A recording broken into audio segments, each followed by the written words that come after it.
yang suka membid'ahkan maulid, golongan Wahabi itu difasilitasi, didukung pendiriannya oleh para musuh Islam dari agama Yahudi.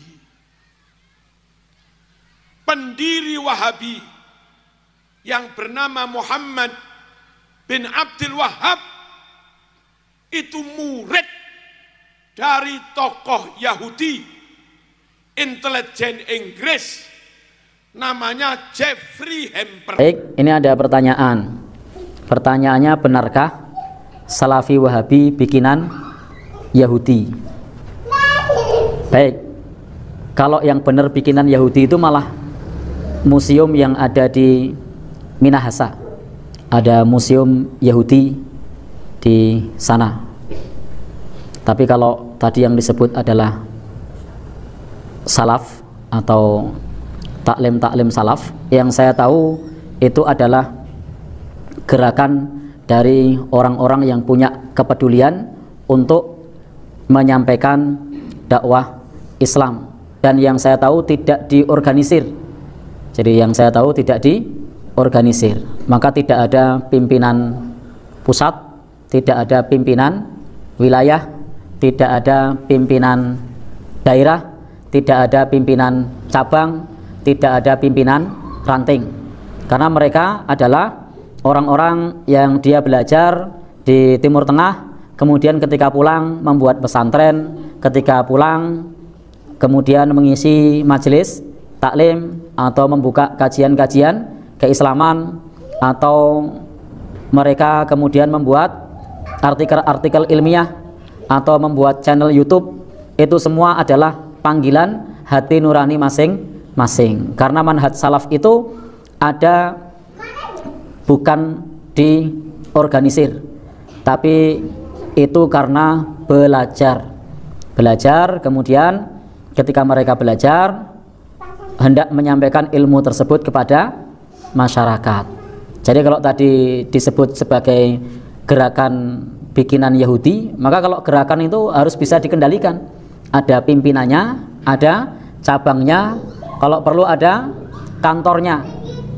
Baik tanzimnya itu, organisasinya itu terbuka, atau tanzim siri, organisasi rahasia, itu pasti ada pimpinannya, ada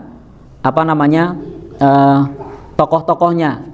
Sementara yang kita ketahui tentang gerakan salaf itu tidak seperti itu, tetapi lebih kepada siapa saja mereka, orang-orang yang ingin menyampaikan ilmu-ilmu keislaman kepada masyarakat, yang bisa jadi mereka punya latar belakang yang berbeda, latar belakang suku yang berbeda, latar belakang pendidikan yang berbeda, latar belakang madhab yang berbeda.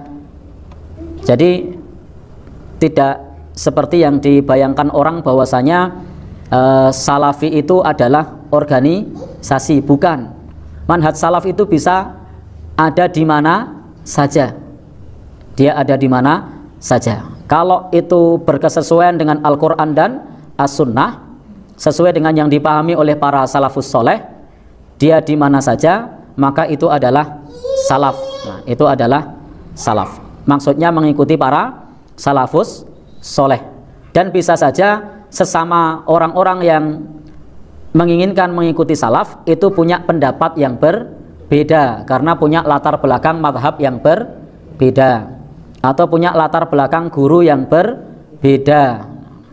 Karena memang tidak ada acuan khusus atau panduan khusus dari salafi, itu tidak ada panduan khusus harus satu seperti ini, dua seperti ini, tiga seperti ini. Berbeda dengan organisasi. Kalau organisasi kan ada pakemnya. Nah, pakem 1, pakem 2, setiap anggota harap begini-begini, setiap anggota diwajibkan begini-begitu. Sementara kalau gerakan salaf tidak seperti itu.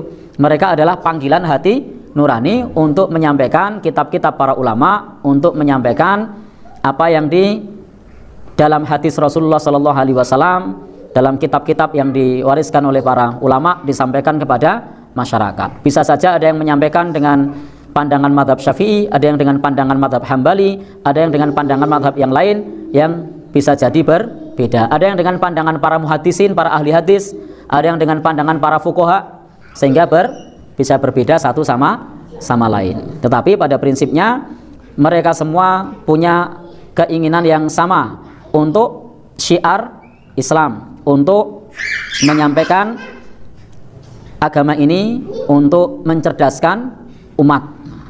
Jadi kalau tadi pertanyaannya apakah benar bikinan Yahudi, wallahu alam, saya tidak tahu. Insya Allah tuduhan tersebut tidak benar. Karena kalau memang itu adalah organisasi atau gerakan, maka tentu ada pimpinan-pimpinannya, ada penggerak-penggeraknya, ada cabang-cabangnya, ada kantornya. Sementara tidak kita temukan kantornya, bahkan tidak terdaftar di Kementerian Hukum dan HAM. Ada enggak terdaftar di Kementerian Hukum dan HAM? Nah, tidak ada di Kementerian Hukum dan HAM, dan tidak terdaftar organisasi yang namanya Salafi, itu tidak ada, tidak terdaftar. Dan tidak diketahui pimpinannya siapa, itu tidak ada. Tidak ada. Kalau satu gerakan yang didanai, itu butuh pimpinan yang menyampaikan ke di bawahnya lagi, menyampaikan ke bawahnya lagi, mulai dari pimpinan teratas sampai jaringan sel yang paling kecil, itu informasi bisa sampai.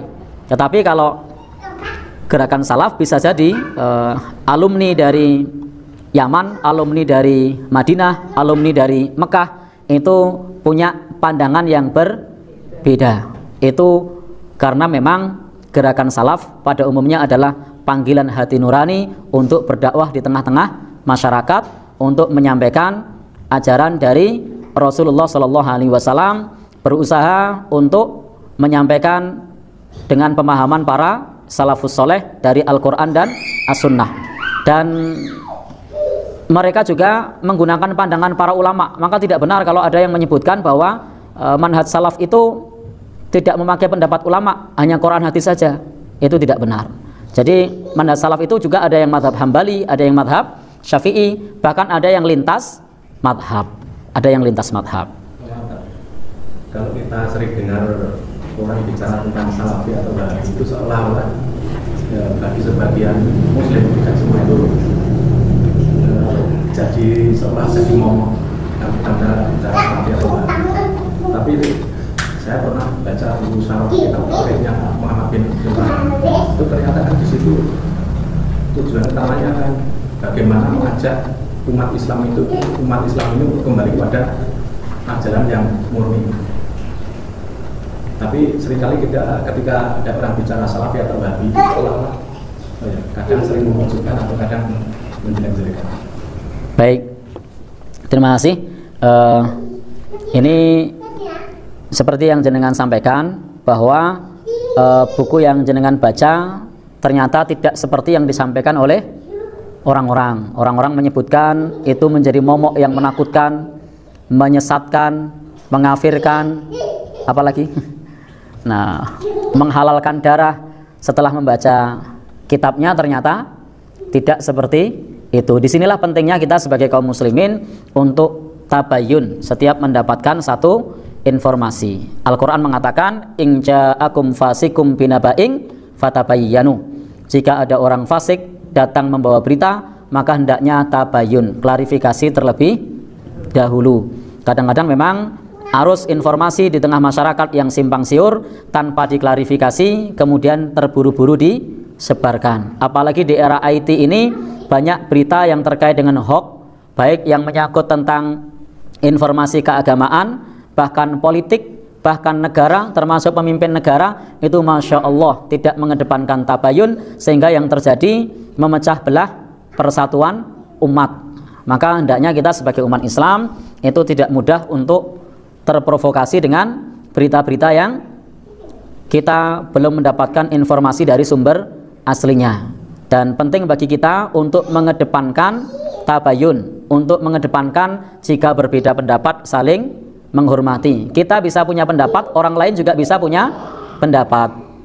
Kita bisa punya satu pandangan, orang lain juga bisa punya pandangan yang lain. Ketika ada seseorang memilih satu pandangan, bukan berarti kemudian kita lalu memusuhi pandangan yang berbeda. Termasuk seorang guru ngaji yang memiliki pandangan bahwasanya hadisnya dhaif, tidak bisa diamalkan, lalu kemudian ada orang yang menganggap hadisnya bisa diamalkan, maka cukup saling menghormati. Kita amalkan sesuai dengan yang kita pelajari, yang kita pahami. Wallahu a'lam bishawab.